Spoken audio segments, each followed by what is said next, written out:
It's pot number 1. Please don't slide off, please don't slide off. Like that.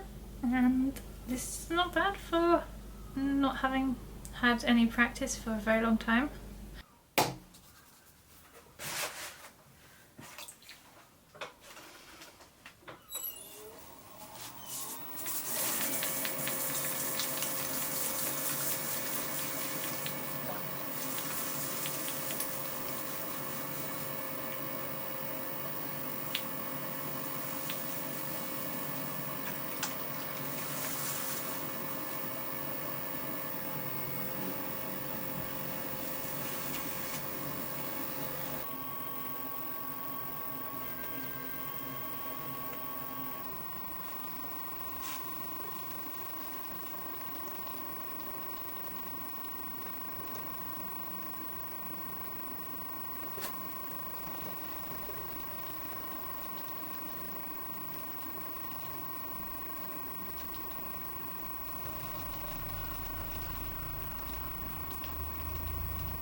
I'm getting laid up the kiln for the first bisque fire. So excited. This is the first level, and this is my most fragile one. You can probably tell what it's meant to be representing. These are drip catchers, so I'd put a cup on there when firing a glazed cup. These are test tiles, and then in the morning I will put this onto fire. It is about 9:40 at night and the temperature is 7:49 and it's hot. Is it going up or is it going down? 7:47, it's going down. So we reached maximum temperature and now it's on its way down. Basically the same time as I looked at it last night, 9:40, it's at 145, that's really low, wow. I wasn't expecting it to be quite that low this morning. It is 7:20. We're down to 53 degrees. Still quite warm in there. Nothing's broken. It's one of my bowls. I've got my logo in there. This will look very different when it's glaze fired, but this is only a bisque fire, so the temperature is much lower. There's different colours in the slip. And the handle's still on. This is the one my sister made. This is what Paige made. It's a little bowl. This is the one my friend made. It's her first attempt at throwing and I showed her how. It's got little kinks in it, but it's still cute. This is my key planter. He's a little husky. So these are my drip catchers, so when I glaze these I can put a cup on there, and then if any glaze trickles down it'll get caught in here and won't stick to my kiln shelf, which would mean that I would lose both the pot and have a damaged kiln shelf, which is not a good idea. This is so cool, nothing broke, nothing cracked.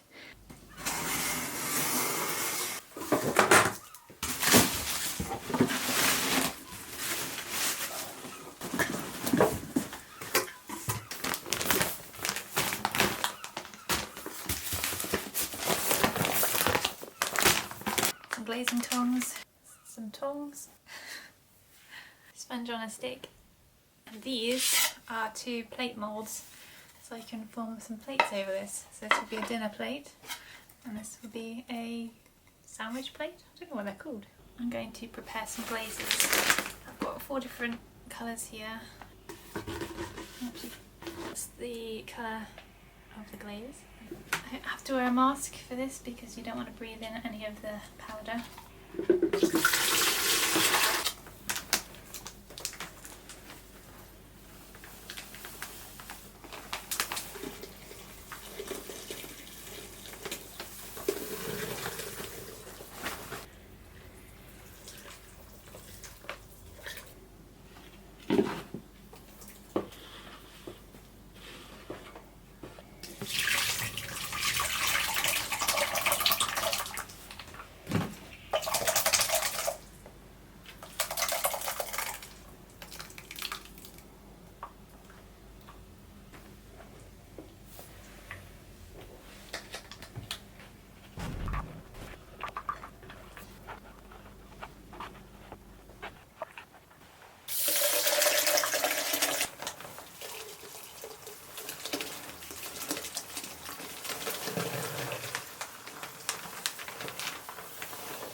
I'm going to glaze this bowl into this one. I'm going to show you the picture because it's open now.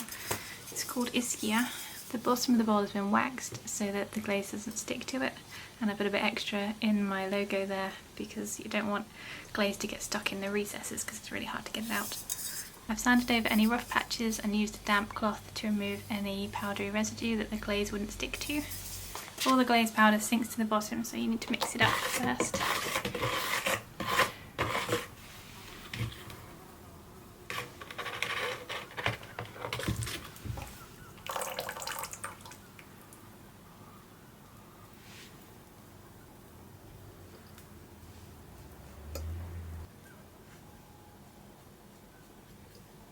I've got some little test tiles. It's just a piece of clay that I've thrown on the wheel and cut into chunks so that I can test out the glazes. I'll do one dunk down to there and then I'll double it up down to there, so it'll be 2 layers on the top and 1 on the bottom, and then I can see what it looks like.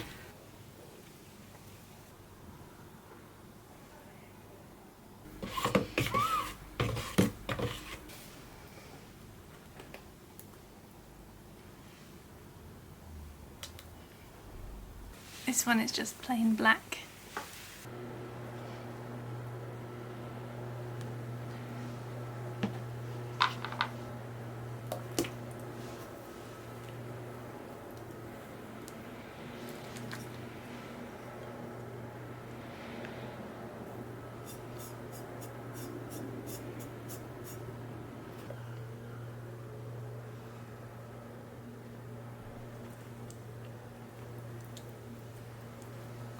I think I put that on too thick. Well, this is definitely a learning curve, that's for sure. See what happens. It might be a complete disaster.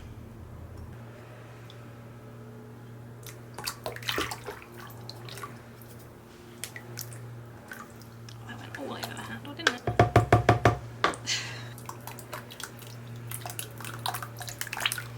Oh, I'm making such a mess. I've started loading the kiln up for the first glaze firing. So this is everything I've got at the bottom. There's a platter that's not glazed on the underside. I'm really hoping nothing trickles down. It's on the edge, but nothing lower down than that. And then all of these are sitting on a drip catcher. This is unglazed and it's just designed to collect any drips that might come off of the glaze. But this is my first time, so I'm really nervous. Just got to put the shelf in and then I can load up the last few pieces. Top shelf is filled. So they've all got a drip catcher except for this one, but it has its own drip catcher. It's a plant pot with a saucer attached. I'm just hoping that the glaze doesn't pull off of the sides out through the holes and then flood the tray at the bottom. And I can't remember what glazes I put on most of these, so it's going to be a surprise because they don't, like that, I'm pretty sure is a blue colour. So although it looks pink, it's not going to look like that when it comes out tomorrow. So it's 10:20 in the morning, the following day after firing. So it was fired from almost 9 o'clock yesterday morning, and it's down to 136 degrees now.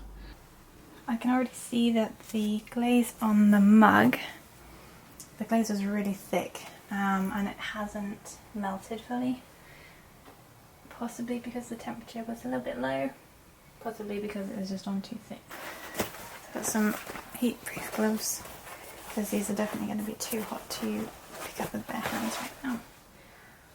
I'll stick them in the bag because I'm pretty sure that's bad. So yeah, you can see lots of pits in the glaze where it hasn't ran properly on the outside and also on the inside. This one is quite obviously black and very nice and shiny, hasn't dripped. I think this one might be the clear, I think. The shape is warped a bit there. That didn't have that there before.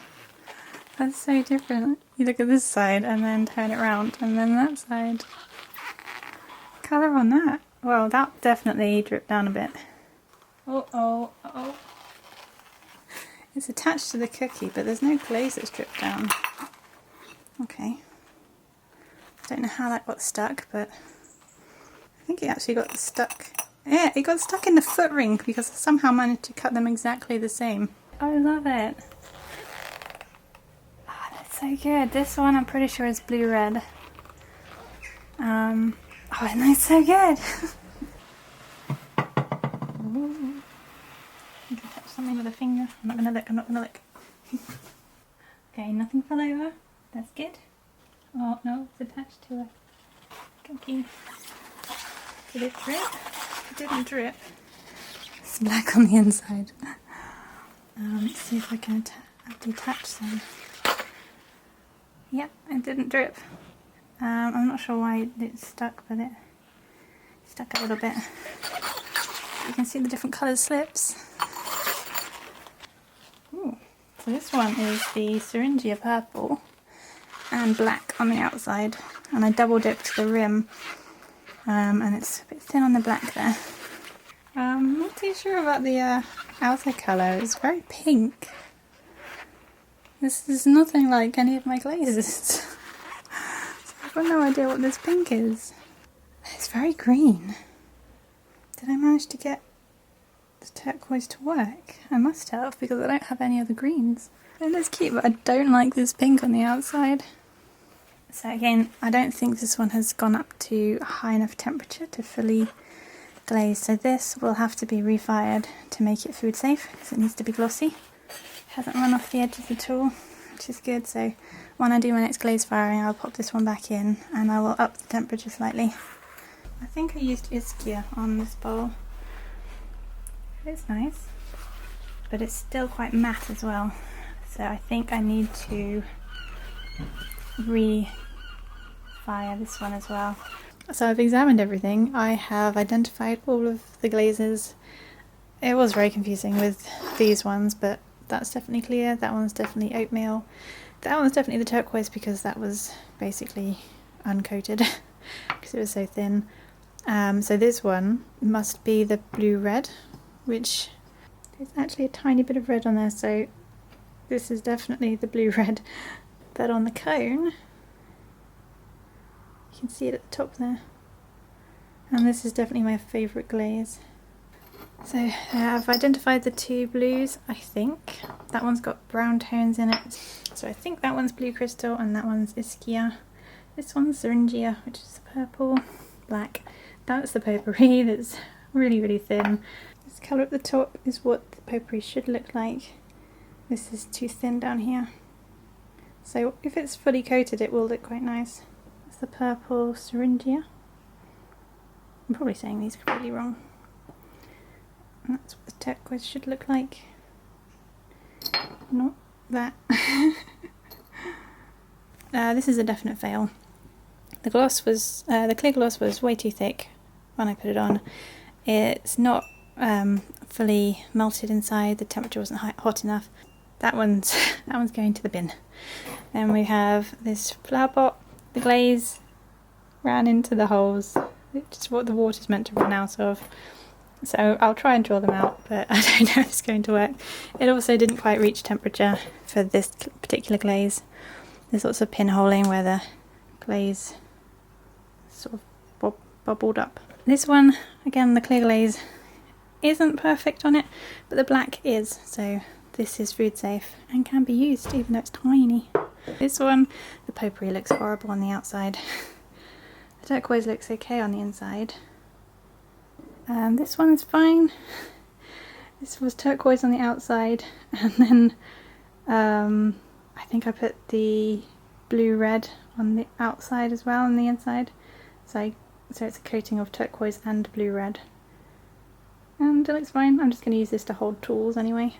It just, again, underglazed. You can see it's not glossy, so this one can't be used for food, but it looks really nice. But I'm going to put it back into the kiln at a higher temperature and see what happens. This platter, you can see where it's starting to reach the right temperature, where it's going glossy. So this one is going to go back in because this does need to be food safe. And then this is my one actual success. And this is the blue-red glaze. All nice and shiny. I don't know why the blue-red and the black, they were fine at 1210 temperature, 1210 C. Yet some of these other ones can be fired at lower temperatures and go to 1250. So I'm a bit confused as to why these two in particular did so well at a lower temperature firing. But there you go.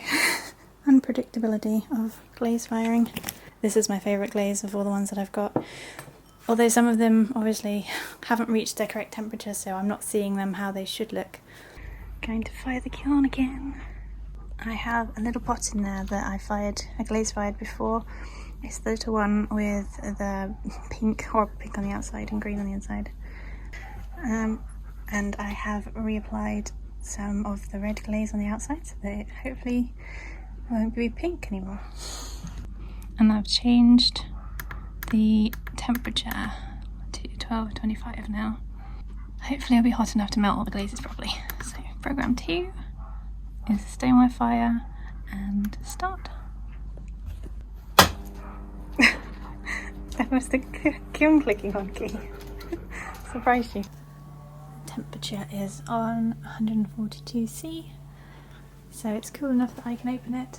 It's not good enough that I could touch everything by hand, but I can open it up without damaging any of the pieces. Oh no, I have drips. Oh no. But wow. Oh wow, that is so cool. I do have some definite drips. I really hope that comes off my shelf.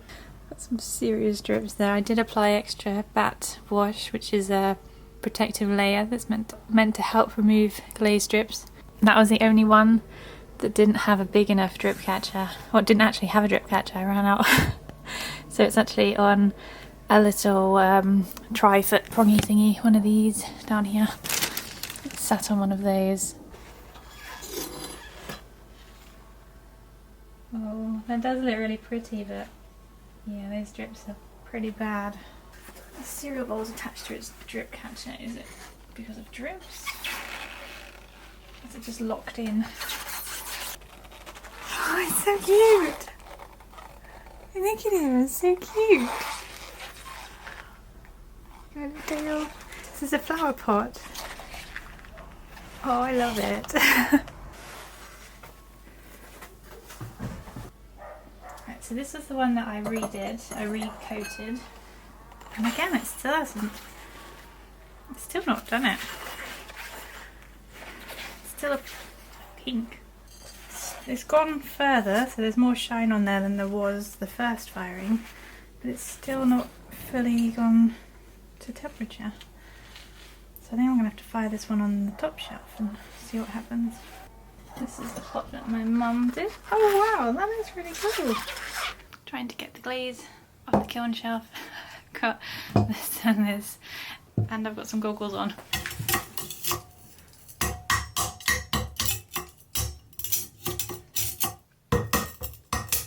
Conclusions of my second glaze firing.